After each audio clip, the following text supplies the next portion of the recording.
Assalamualaikum warahmatullahi wabarakatuh. Perkenalkan, nama saya Tria Aulia Maulida.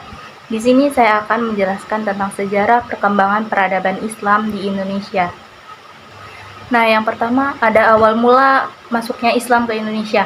Menurut Haidar Putra Daulay, bahwa agama Islam diturunkan oleh Allah Subhanahu wa taala kepada Nabi Muhammad SAW melalui malaikat Jibril.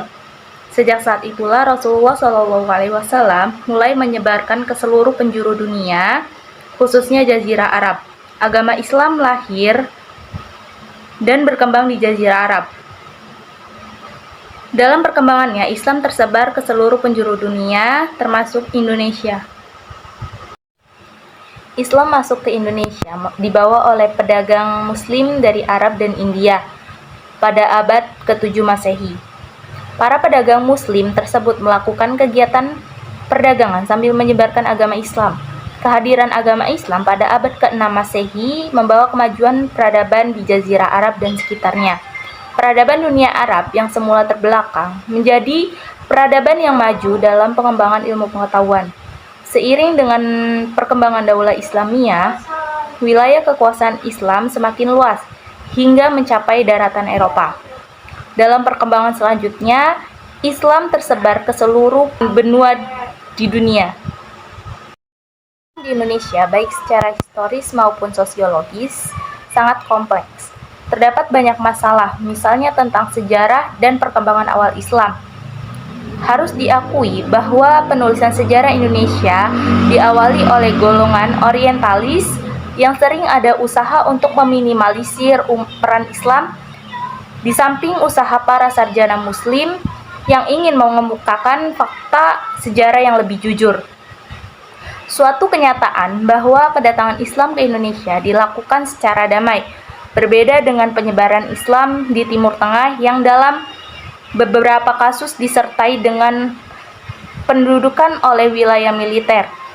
Islam dalam batas tertentu disebarkan oleh para pedagang, kemudian dilanjutkan oleh para dai dan para pengembara sufi. Orang yang terlibat dalam dakwah pertama itu tidak bertenden siapapun, selain bertanggung jawab menunaikan kewajiban tanpa pamrih.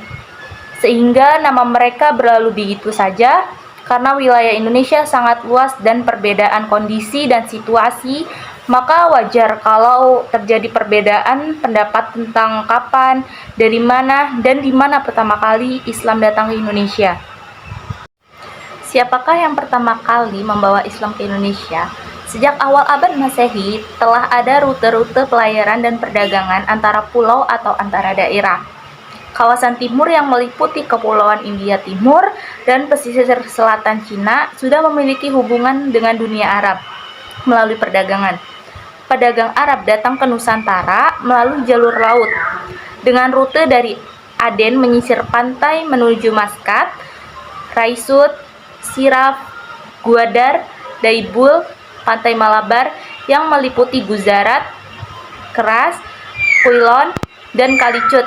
Kemudian menyisir pantai Karamhande seperti Saptagram ke Chittagong atau pelabuhan terbesar di Bangladesh, Akyab yang sekarang wilayah Myanmar, Selat Malaka, Purelak atau Aceh Timur, Lamno atau pantai barat Aceh, Barus, Padang, Banten, Cirebon, Demak, Jepara, Tuban, Gresik, Ampel, Makassar, Ternate, dan Tidore. Teori masuknya Islam ke Indonesia itu ada 4. Pertama, teori Arab. Yang kedua, teori Gujarat atau India. Yang ketiga, teori Persia. Yang keempat, teori Cina. Baik, yang pertama yang akan kita bahas tentang teori ini, yang pertama teori Arab. Teori ini menyatakan bahwa Islam dibawa dan disebarkan ke Nusantara langsung dari Arab pada abad ke-7 sampai ke-8 Masehi. Saat kerajaan Sriwijaya mengembangkan kekuasaannya, tokoh-tokoh teori ini adalah Crawford, Keizer, Neyman, De Hollander, Hassini, Hamka, Al-Attas, Zazadiningrat, dan Mukti Ali.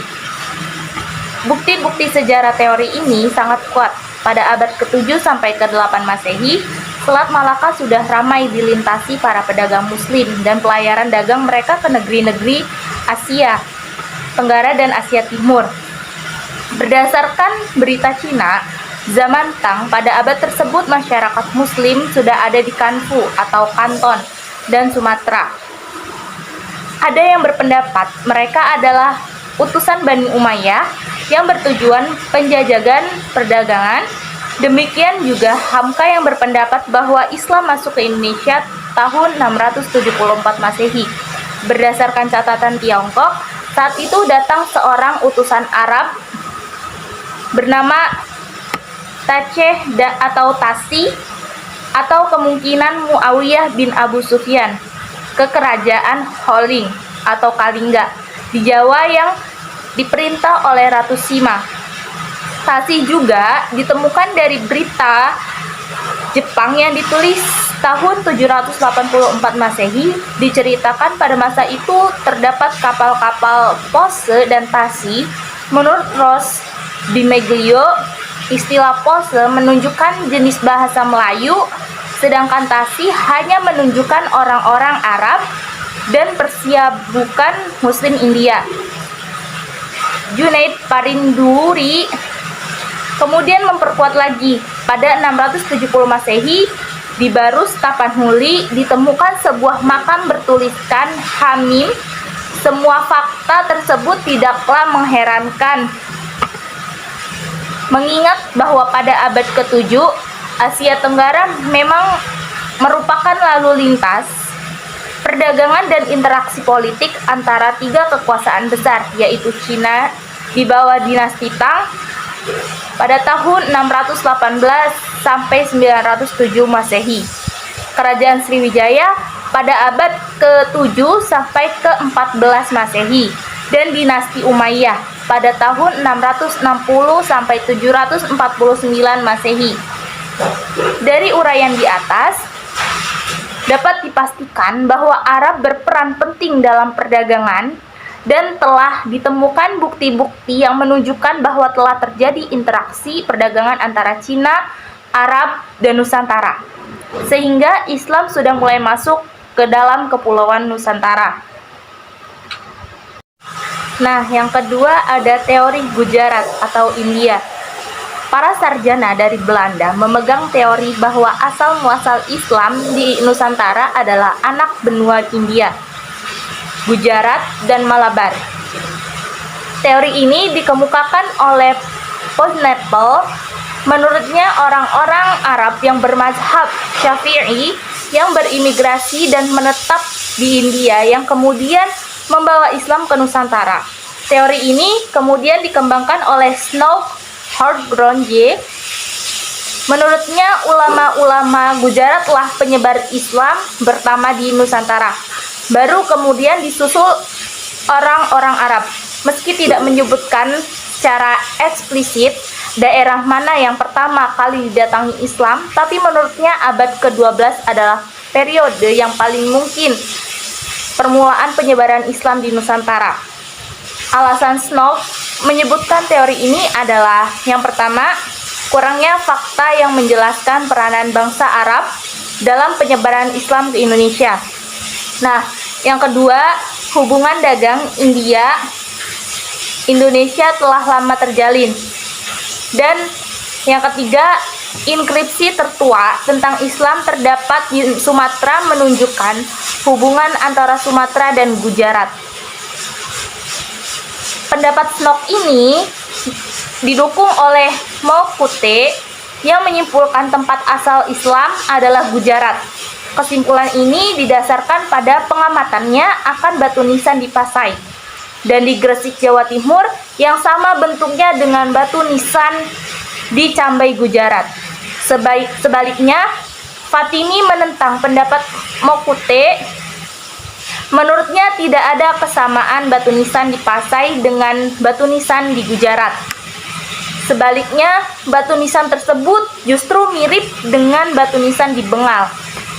Ini menjadi alasannya untuk menyatakan bahwa tempat asal Islam ke Nusantara adalah Bengal. Teori ini kemudian dinilai lemah karena adanya perbedaan mazhab Muslim. Nusantara atau Syafi'iyah dengan Muslim Bengal atau Hanafiyah.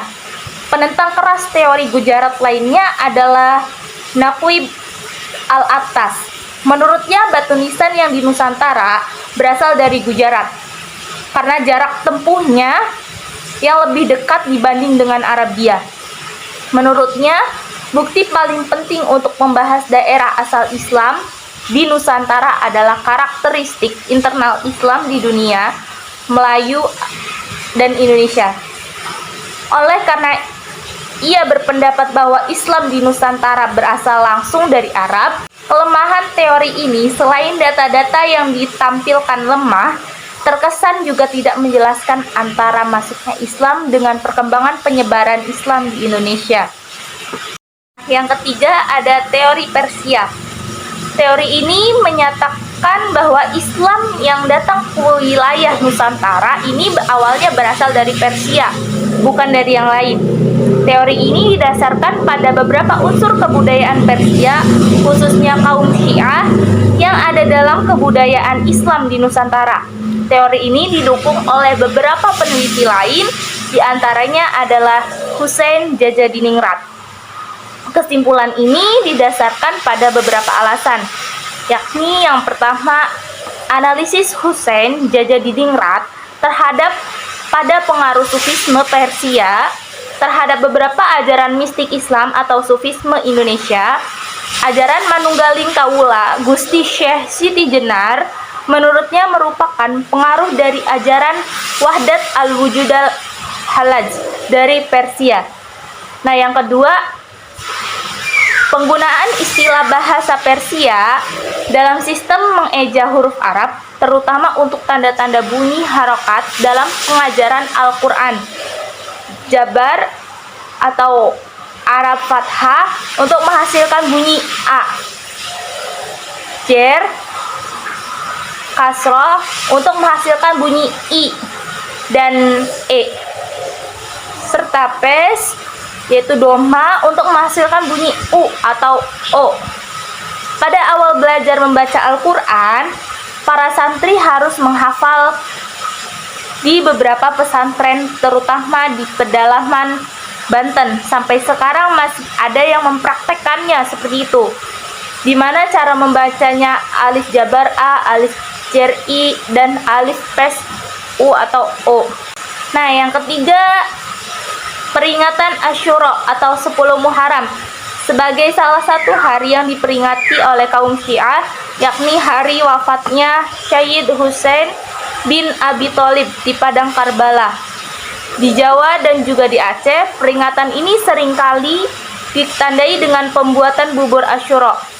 Di Minangkabau dan Aceh, bulan Muharram disebut dengan bulan Hasan Hussein. Di Sumatera Tengah, sebelah barat, ada upacara tabut, yaitu mengarak keranda Hussein untuk dilemparkan ke dalam sungai atau perairan lainnya. Keranda tersebut disebut dengan tabut yang berasal dari bahasa Arab. Nah, yang keempat ada teori Cina. Dalam teori ini menjelaskan bahwa etnis Cina Muslim sangat berperan dalam proses penyebaran agama Islam di Nusantara. Seperti yang telah dijelaskan sebelumnya pada teori Arab, hubungan Arab Muslim dan Cina sudah terjadi pada abad pertama Hijriah. Dengan demikian, Islam datang dari arah barat ke Nusantara dan ke Cina berbarengan dalam satu jalur perdagangan. Islam datang ke Cina di Canton atau Guangzhou pada masa pemerintahan Taizong pada tahun 627 sampai 650 Masehi dari dinasti Tang, dan datang ke Nusantara di Sumatera pada masa kekuasaan Sriwijaya dan datang ke Pulau Jawa pada tahun 674 Masehi berdasarkan kedatangan utusan Raja Arab bernama Tace atau Tasi ke kerajaan Kalingga yang diperintah oleh Ratu Sima. Dari uraian di atas dapat diambil kesimpulan bahwa Islam datang ke Nusantara berbarengan dengan Cina. Akan tetapi, teori di atas tidak menjelaskan tentang awal masuknya Islam, melainkan peranan Cina dalam pemberitaan sehingga dapat ditemukan bukti-bukti bahwa Islam datang ke Nusantara pada awal abad Hijriyah. Nah, yang selanjutnya ada perkembangan Islam di Indonesia. Di Jawa, proses Islamisasi sebenarnya sudah berlangsung sejak abad ke-11 Masehi. Sejak itu sampai abad ke-13 dan abad-abad berikutnya, terutama setelah Majapahit mencapai kebesaran, proses Islamisasi di pelabuhan-pelabuhan terus berlangsung. Di sanalah kerajaan Islam pertama Jawa, yaitu Demak, berdiri diikuti kerajaan Cirebon dan Banten di Jawa Barat. Demak berhasil menggantikan Majapahit, dilanjutkan kerajaan Pajang, kemudian Mataram. Ulama-ulama yang berperan mengembangkan Islam di Jawa adalah Wali Songo. Nah, yang berikutnya ada saluran-saluran Islamisasi. Saluran-saluran Islamisasi itu ada 6. Nah, yang pertama perdagangan, perkawinan, tasawuf, pendidikan, kesenian, dan saluran politik. Di sini saya akan membahas satu persatu. Nah, yang pertama ada perdagangan. Pada taraf permulaan, saluran Islamisasi adalah perdagangan. Kesibukan lalu lintas perdagangan abad ke-7 Masehi membuat pedagang-pedagang Muslim, Arab, Persia, dan India turut ambil bagian dalam perdagangan dari negeri-negeri bagian Barat, Tenggara, dan Timur benua Asia. Saluran Islamisasi melalui perdagangan ini sangat menguntungkan karena para raja dan bangsawan turut serta dalam kegiatan perdagangan. Bahkan mereka menjadi pemilik kapal dan saham. Mengutip pendapat Tom Pires berkenaan dengan saluran Islamisasi melalui perdagangan ini di pesisir Pulau Jawa, Uka Jandarasasmita menyebutkan bahwa para pedagang Muslim banyak yang bermukim di pesisir Pulau Jawa yang penduduknya ketika itu masih kafir. Mereka berhasil mendirikan masjid-masjid dan mendatangkan mullah-mullah dari luar sehingga jumlah mereka menjadi banyak.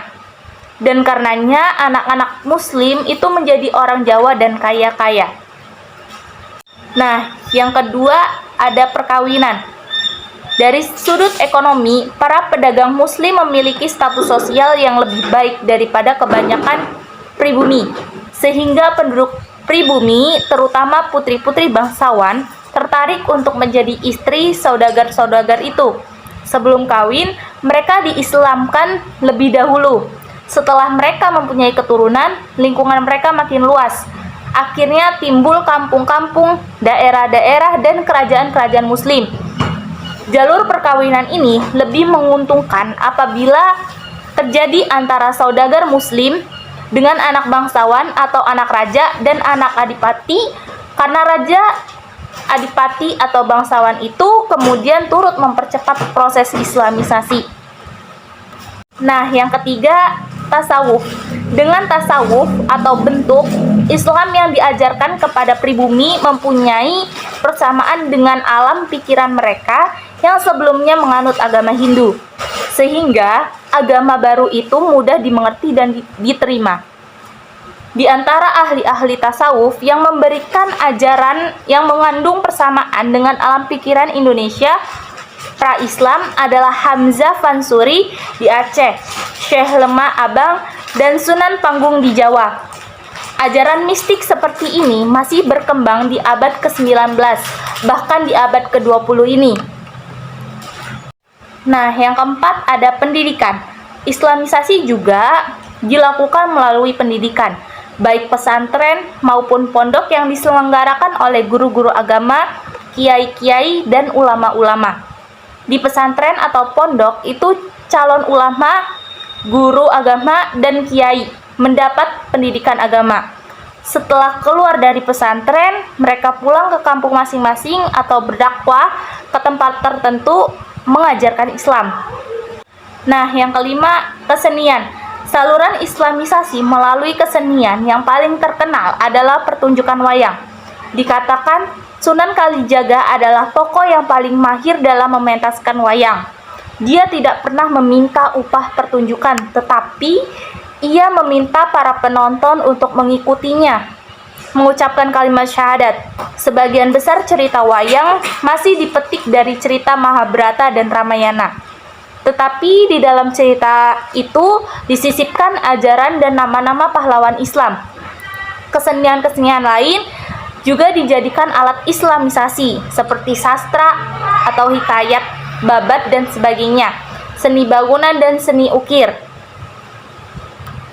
Nah, yang terakhir ada saluran politik. Di Maluku dan Sulawesi Selatan, kebanyakan rakyat masuk Islam setelah rajanya memeluk Islam terlebih dahulu. Pengaruh politik raja sangat membantu tersebarnya Islam di daerah ini. Di samping itu, baik Sumatera dan Jawa maupun di Indonesia bagian timur, demi kepentingan politik, kerajaan-kerajaan Islam memerangi kerajaan-kerajaan non-Islam. Kemenangan kerajaan Islam secara politis banyak menarik penduduk kerajaan yang tadinya bukan Islam lalu masuk ke Islam. Nah, yang terakhir ada hikmat perkembangan Islam di Indonesia. Setelah memahami bahwa perkembangan Islam di Indonesia memiliki warna atau ciri yang khas dan memiliki karakter tersendiri dalam penyebarannya, dapat mengambil hikmah, di antaranya sebagai berikut. Yang pertama, Islam membawa ajaran yang berisi kedamaian. Yang kedua, penyebar ajaran Islam di Indonesia adalah pribadi yang memiliki ketangguhan dan pekerja keras. Yang ketiga, terjadi akulturasi budaya antara Islam kebudayaan lokal meskipun Islam tetap memiliki batasan dan secara tegas tidak boleh bertentangan dengan ajaran dasar Islam. Dengan Tuhan Yang Maha Esa, banyaknya hasil karya ulama berupa buku tentang ajaran Islam terdahulu dijadikan sumber pengetahuan. Sekian penjelasan yang dapat saya sampaikan, semoga bermanfaat. Kurang lebihnya saya mohon maaf. Terima kasih. Assalamualaikum warahmatullahi wabarakatuh.